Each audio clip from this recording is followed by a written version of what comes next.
Cedarquist, and with me today is Derek Schramm. How you doing today, Hey, Derek? hey, we're back together, buddy. It's been so Yes, long, it sir. feels like. Yeah. Last week was a little bit rough week for me last week, and then our schedules didn't line up exactly perfectly. Saturday kind of went down the drain. Shout out to Megan, um, but happy birthday. But Um, yeah, we got a couple. We have a UFC fight night going on. We got a couple different promotions doing things right now that you're doubling down into and getting more into for our YouTube channel and for our little fan base we got going on now. Um, how are you feeling about hmm that with this new stuff that you're trying to push out and trying to get into a little bit and play around with? You're Yeah, yeah. So, like we said, we're kind of more of a. I mean, we are mostly going to be talking about the UFC on here, of course, but we are combat sport fans at the end of the day. My initial base was Taekwondo, yours was wrestling, and so we always kind of like what got us into like the sport in the beginning was very much we're still in that era of the one style versus another style and all that kind of stuff. So that was kind of what we liked when we first got into it. Then we watched all the fun stuff that happened. yeah, And, so with like one championship has all the kickboxing. We had Rico Verhoeven versus Usyk in a huge boxing fight.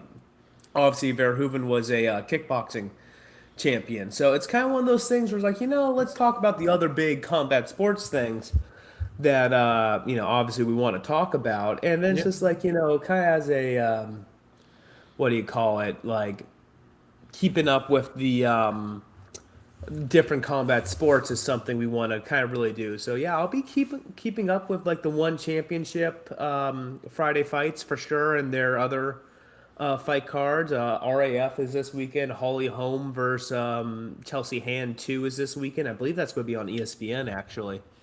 And yeah, PFL and their tournament. When Scott Coker gets his new promotion going up, we'll probably talk about that as well. MVP yeah. stuff because it tends to be relevant, and really whatever you guys want to kind of listen to us talk about, we're more than open to as long as it's combat sports related. True. Yeah. Anything you guys want to talk about? That's sports related. I mean, even if you really wanted to get a little out there with other stuff, we definitely can shoot it in the comments. But right now, we're mainly focusing on MMA and boxing, but we'll definitely get into possibly kickboxing. I mean, if we're really feeling spicy, judo, Brazilian jiu jitsu, there's been a Well, lot of fun there stuff. is jujitsu, but here's the real thing. If you guys want us to cover stuff, you need to get some subscribers because we need to get this up here. More people watching. I'm not going to be buying DAZN, Flow Grappling, Fox Nation, and all these other subscriptions just to talk about it for free. So, Yeah.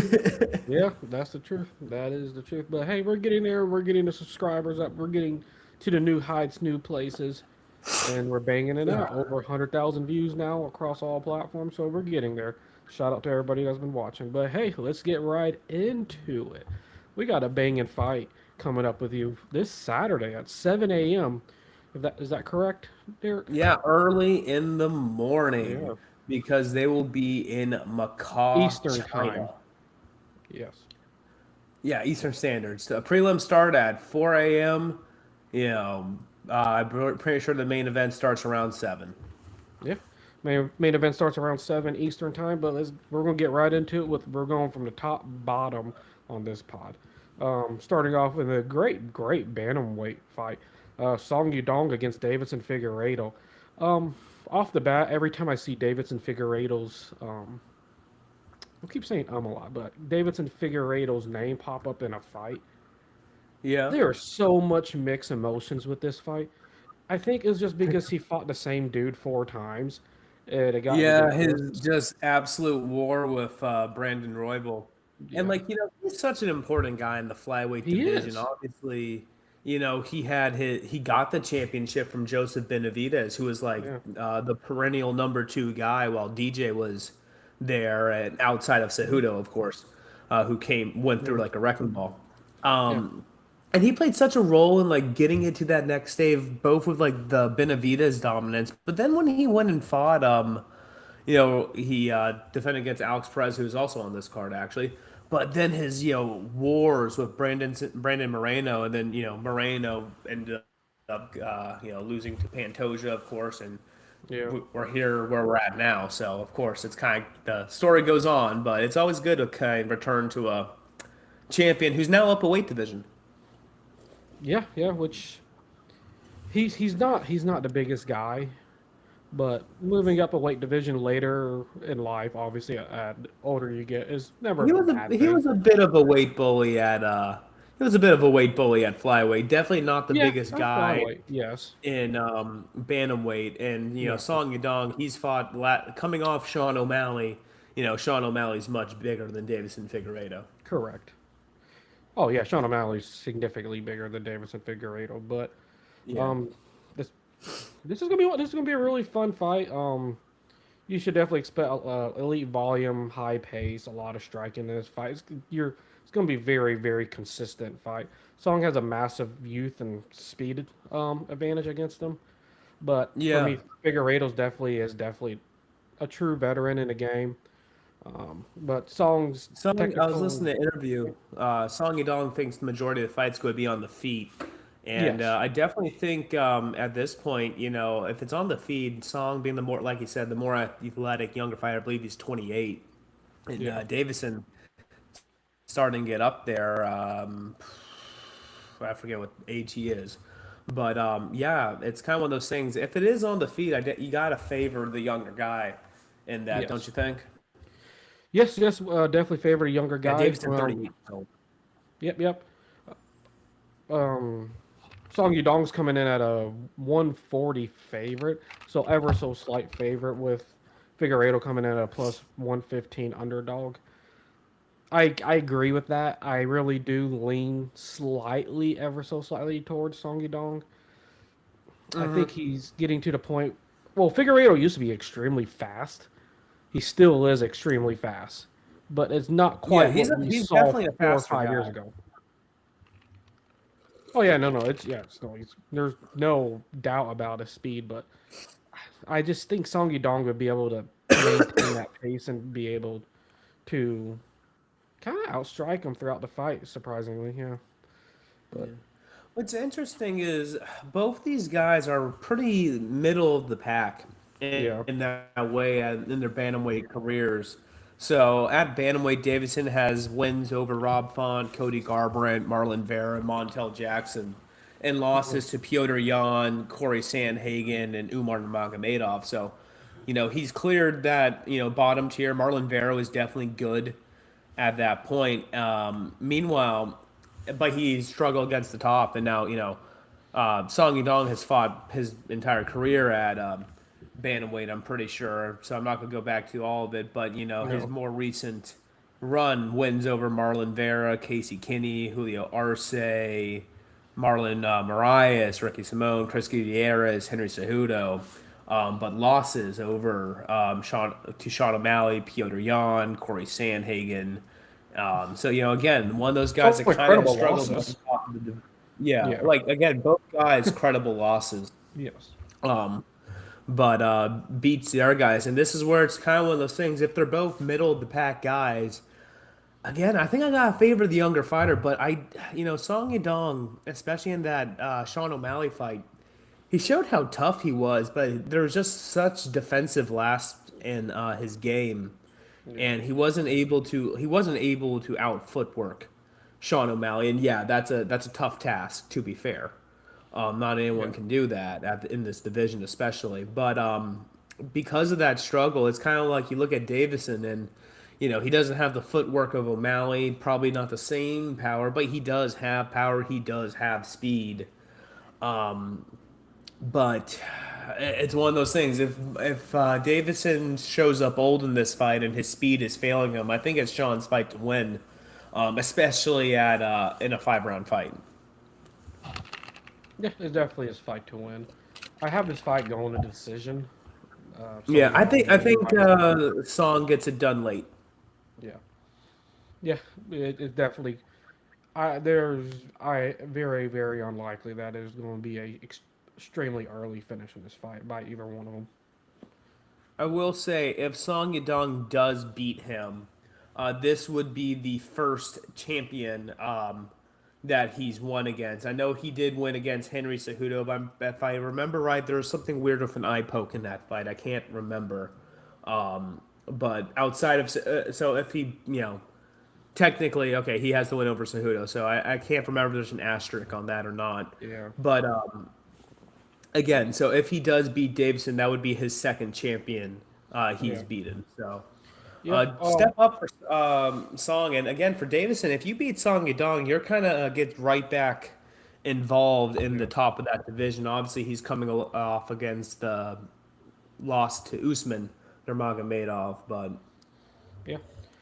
One key thing is, even though they're both veterans in their own way, Song Yudong was at one point the youngest fighter to ever debut in the UFC at the age of 19.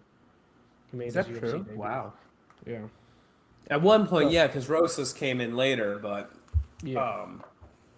Yeah. The oh, that's keyword is cool. was. I remember when he was young. That was cool watching him fight. So Yeah. So he's been around the block in the UFC. He's not, even though he is younger than Davis Figueiredo, he definitely has a very extensive, long UFC career, which definitely needs to be taken into consideration, especially if you're going to make a bet in this fight. Keep that in the back of your head. absolutely. All right, you ready to get into our co-main? Yeah. Should take it We away. got Atomic Alonzo Minfield. I'm pretty sure he's number 15. Is he not? He is number 15 in the light heavyweight division. Yeah. Going against Mountain Tiger Ming Yang Zhang. This is a good fight. So Alonzo Minfield, I believe 17 fights in the UFC now. Mountain Tiger only has 4. Those wins for Mountain Tiger, all first round performance of the night knockouts against Brenton Ribeiro, Ozzy Diaz, Anthony Smith. However, he is coming off of a knockout loss to none other than Johnny Walker. So, and now, hey, Johnny Walker, I don't know if you caught this news yet. He is moving up to the heavyweight division.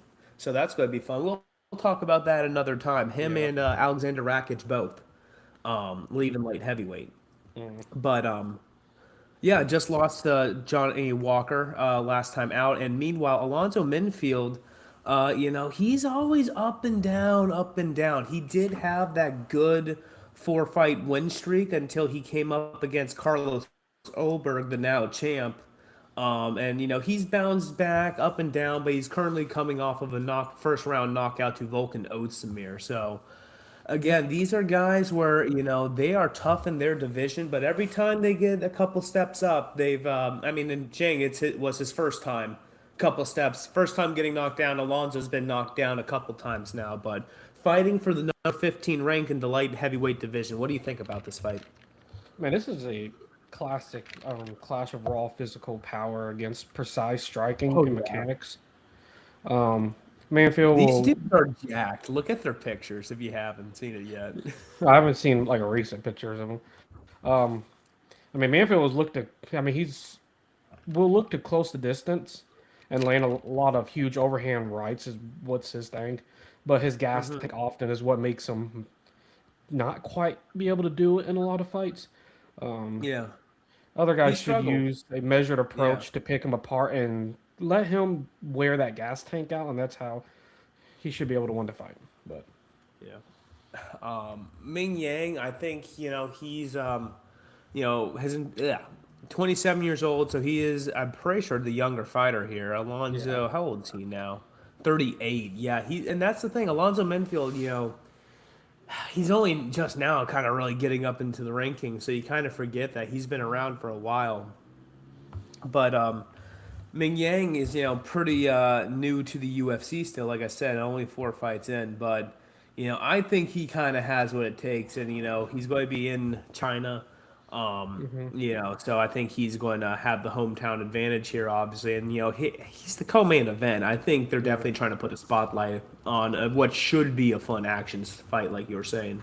yeah, it was definitely a fun action fight. Ming Yang, he got that 42-second knockout in the Contender Series, is what was able to get him into the UFC. And a fun fact about the other gentleman, he used to play college football. He didn't make his Huh. MMA. He didn't do his MMA career until he turned 27. Oh, that's so cool. Yeah, Yeah, so he didn't start MMA. Meanwhile, uh, you know, yeah, he, crazy, this crazy. guy has 4 fights in the UFC. Yeah, I've been And trying to look up fun 20 facts. fights. Yeah, I've been trying to look up Uh, fun facts on every fighter for this card, and I thought that was yeah. interesting. No, Yeah, no, that's a fun one actually. I like that. yeah. Um, that's cool. There was something else I want to say. Oh yeah, if you're looking to bet on this fight, I think your safest pick is that this fight does not go the distance. I think we are going to be getting a finish for sure in this fight. I wrote down bleh, Ming Yang knockout in the second round or third round. Oh, I'm picking Ming Yang to win. Guys, But what? I We think need if we weren't clear, we were both picking Song Yadong to win too by decision, right? correct. All right, we're okay. But yeah, so Ming Yang, Wow. I think Okay. for sure. Sorry, what? I can't believe we're like legit. We need to stop thinking alike. Well, I don't know if Alonzo Minfield or Ming Yang's going to win for sure, but I think Yeah. either one is going to win by knockout, probably through Yeah. ground and pound. Oh yeah, All right. 100%. If it goes to the ground, man, it's game over. Ugh. Let's get into our heavyweights. We have Taliesin Teixeira, the. Yeah. Hold on, sorry, 1 second. Can you introduce this one? My computer's glitching. Sergey Pavakovich. Can never say his name right. Talos and Teixeira, both legends in the game by their own means. Never was champions, but they've been around the block. Well, I shouldn't say legends, but they've both been around the block a while. But I mean, Pavlovich has been around the block. Taliesin Teixeira has only 3 fights in the UFC. You know, wins against Justin Taffa and Tai Tuivasa and a loss to Derek Lewis. I don't think Taliesin, he's a okay. big athletic guy and he's a fun prospect for this division. A When, legend. now, if That's you get, now anybody that gets a chance to fight Derek Lewis is a legend in my books. If you get to fight a I'm legend, you're a not legend. sure about that, but I will say uh, Taliesin Teixeira, ranked Yeah. 15 at heavyweight, hasn't fought anyone in this division. Derek Lewis at this point is washed, even though he did, you know, Derek Not Lewis hasn't washed. been relevant in years. He's Yes, he washed. I'm has. He's sorry. always relevant. But he is the knockout king of heavyweight, and that's what he did to Taliesin Teixeira. And Hey, Teixeira, he beat Tai Tuivasa last time out. Tuivasa sucks. He should be cut. We talked about this before. yeah. Pavlovich, on the other hand, the number 3 in the division, his only losses at heavyweight are to Alistair Overeem back in 2018, Tom Aspinall in 2023, and Alexander Volkov in 2024. He has beaten everyone else, including my boy Waldo Acosta Cortez, Salsa Boy, last time out. I was so excited. He was on the run. I'm like, oh no, Pavlovich, that's a tough fight for him. Yeah. Remember, we were talking about Yeah, I that, and remember yeah, this. all Yeah. Waldo has is athleticism and a jab, and he Hmm. lost to Pavlovich. But remember, Salsa Boy got 3 more wins, and then fought Alexander Volkov, and he still had the same issue. So Pavlovich, it's been a while Yeah. since he's fought. Not Yeah. really, No. 25, but it's almost been a year, and that's weird for a guy at the top of the division in my, or not really, who, go ahead. I mean, Pavlovich is definitely considered one of the hardest hitters in the heavyweight division. For me, the Hmm. style to win in this fight is definitely being straightforward, technical pocket boxing. If Pavlovich can close the distance and land a lot of his signature hooks early that he's very much known for, you'll see in a lot of these fights if you go back and watch him, very, very hooky kind of guy. Sounds weird saying that, but he is. It will be definitely a short night for Teixeira, but Teixeira must utilize his reach and attempts to drag this into later rounds to be able to expose Pavlovich's cardio, which has been shown in previous fights before. But Teixeira to me has a little bit of cardio problems too. So I hope he's prepared himself a little bit to be able to sustain early on and then get the at late round finish or because I don't really see him win by decision for some odd reason. He's going to have to get that late round finish in this fight. So really quick, Pavlovich, the people that we beaten him, like we said, Volkov, Overeem's gone out, and Tom Aspinall. Tom Aspinall's current champ. Volkov's number 2. The only person to beat Volkov recently is Cyril Gahn, who's number 1. Gahn and Pereira obviously fighting for the interim while the champion stays out with his eye injuries. Yeah. Look at this, man. Pavlovich, number 3, fighting number 15. That's what do you What think is about the matchmaking on that? It seems like they're really trying to shake up the top of the division. And like we yeah. said, Johnny Walker's coming in, Gable Stevenson's coming in, Josh Hokick, Derek Lewis is a big house on the White House card, or a big fight on the White House card. Alexander Rakic coming in, now trying to break one of the top 5 perennial top contenders in Sergey Pavlovich now. The former champion Alex Pereira coming into the division. It looks like heavyweight is getting a revival shot right now. We've been saying this multiple times in the past. I've been month. killing it since we've been doing the podcast. Yeah, Heavyweight yeah. sucks, scrap the division. It looks like they're finally doing something. Yeah. When you're putting up a 15 against a 3, you're definitely wanting to push a lot of these newer guys that haven't been in the league as much. Even though I consider both of these guys legends, but they haven't been in the league that long. But I'll give you this. This is what I think about this fight. Pavlovich minus 275. Teixeira plus 220. I got Pavlovich winning knockout first round. I haven't done a knockout first round prediction in a while. I don't think I've done it yet since we've started this podcast, but I'm feeling really confident in a knockout first round. I would put money on the knockout on Pavlovich, but for me personally, I'm feeling spicy on the first round. I definitely think Pavlovich winning is the likely situation, just because we haven't really seen. I don't think I've seen what Towson can do yet. Not really. Not against Tafa and Tai Tuivasa. That doesn't mean anything to me. Pavlovich I respect Pavlovich. He is a top guy. And, it's one of those things where it's like, I think it'd be great for the division if he can beat Pavlovich, because Pavlovich will just bounce right back in there in the top 10 for sure. Yeah. And then it gets Towson up there, and then it's just fresh matchmaking all over the place. And that's what's fun, and like you actually get the turnover. But if Pavlovich, shuts down Teixeira, he just remains right behind Volkov because he has the head-to-head loss, and Volkov has to wait behind Gahn until Gahn can lose. And the only people that beat Cyril Gahn are the champions. But the champions can't defend because they either retire or get injured. So. And that's where, hey, maybe Pereira can come in and knock them all out. But did you see the sparring footage of not Cyril Gahn, Towson Teixeira and Alex Pereira? No. So they have been sparring with each other as Alex has been feeling out the heavyweight division ahead of his fight on the White House. So he's been sparring with Towson Teixeira and our guy Robles de Spain from the MVP card the other weekend. And basically, while damn, Alex is big, these are both big rangy guys, and they are definitely touching up Alex Pereira a little bit. Something maybe talk about when we break down the White House card some more. But at the same time, that does mean Towson Teixeira is training with Alex Pereira ahead of this fight with Pavlovich right now. And I think that can only be a boon to his chances. Oh, 100%. That could I didn't realize that those two were practicing with each other. The story's been about Alex Pereira on like how he looks at heavyweight, but it's also like, well, that means they're training with him too. Yeah. And Towson has a fight against a good striker.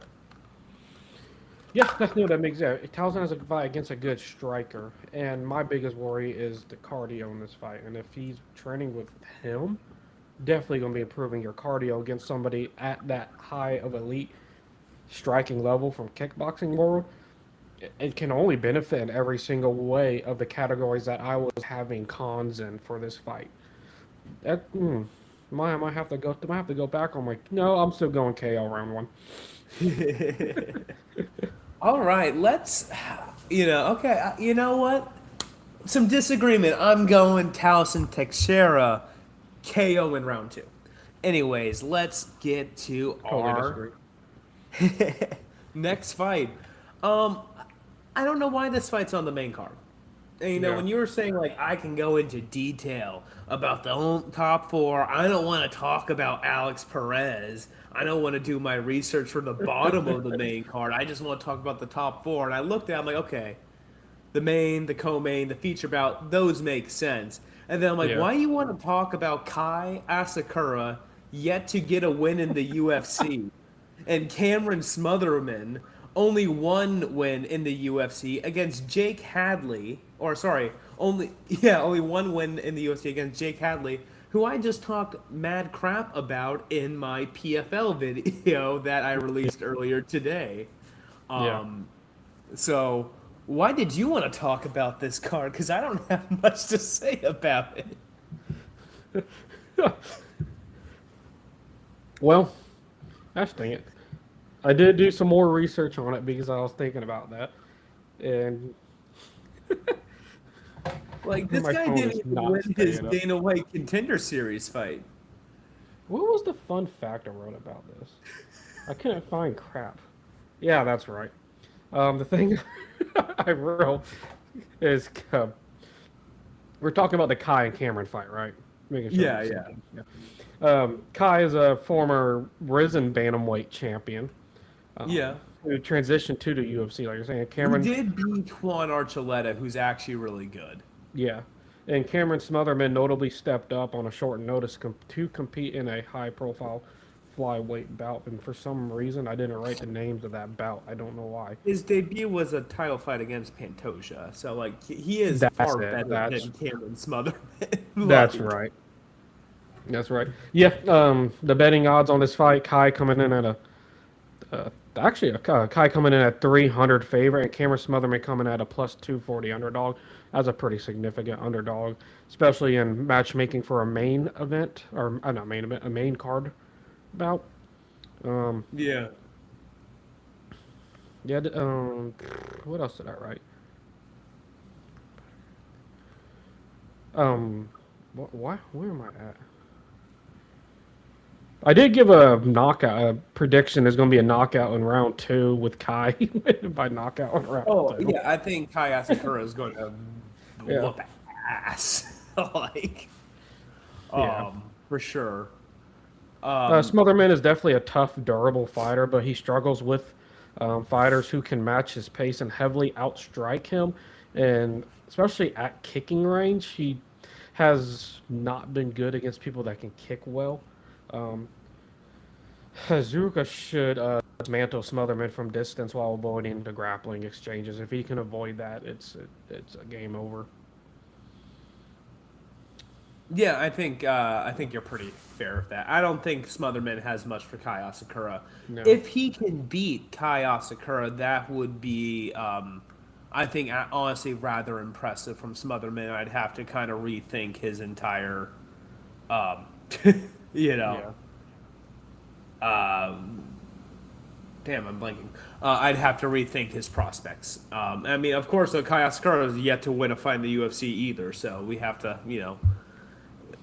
judge that against each other. Anything else you got to say on that fight? No, not too much. That's a hard one to really think about. Yeah, I Just think it because should be it's- a fun action fight, though. Yeah, it's gonna be a fun Flyweights are action fight. that. This whole card, there's gonna be a lot of finishes. Is my prediction, and that's gonna be one that's for sure a finish.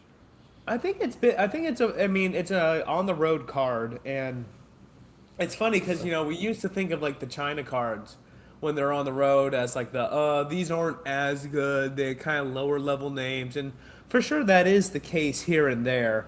But when the UFC's been on the road lately, they've been some pretty damn good fights. Frankly, the Apex have really kind of taken the crap cards, frankly. And yeah, I mean, like again, that last one I think is kind of weird, and I think this one's kind of weird too, because again, these the next one down, guys coming off losses. Jake Matthews, the Celtic kid. I mean, this guy, you want to talk about UFC Yeah. veteran. 15 wins, 8 losses in UFC. Currently coming off of a loss to Neil Magny. But, you know, good wins against Francisco Prado, Phil Rao, Chidi Njikwani. You know, listen to some of his other losses. Michael Morales, Sean Brady. You know, he loses to good guys. Meanwhile, Harris, fairly new in the UFC, 4-3, so he's been pretty up and down on a 2-fight losing streak against Santiago Ponzibio and Chaos Williams, and Shavkat Rakhmonov as his other loss. So you know, hey, he's losing the names and he's beating the other guys. I think this is going to be the test for Mozambique Carlston Harris.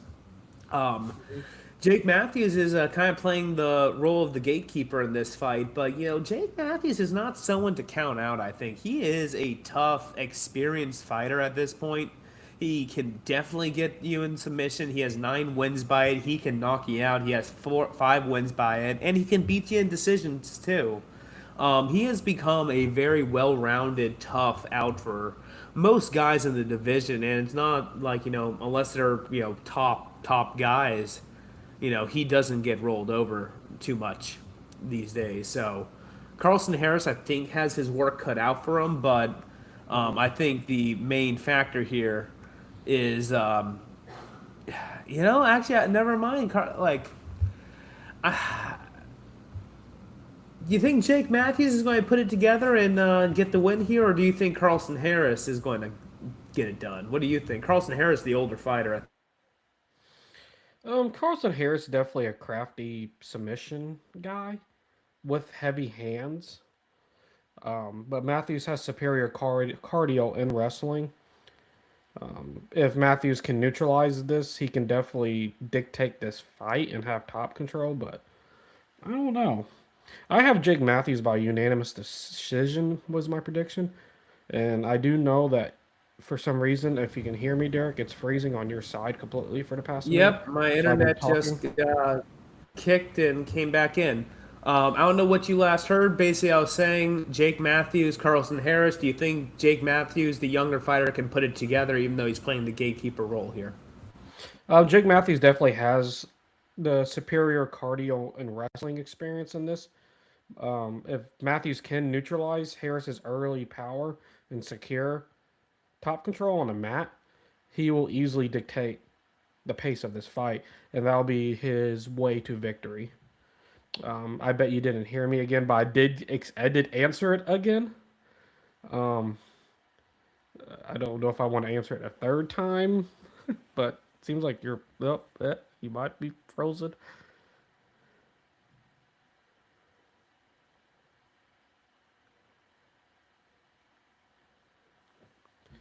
Not sure exactly what is happening, but if this is the it of the podcast, thank you for tuning into the pod. We definitely got through 5 of the fights. Um, yeah, this is definitely technical difficulties. It will because I do see that it is recording on both sides, so it will load up correctly. But um, peace, everyone.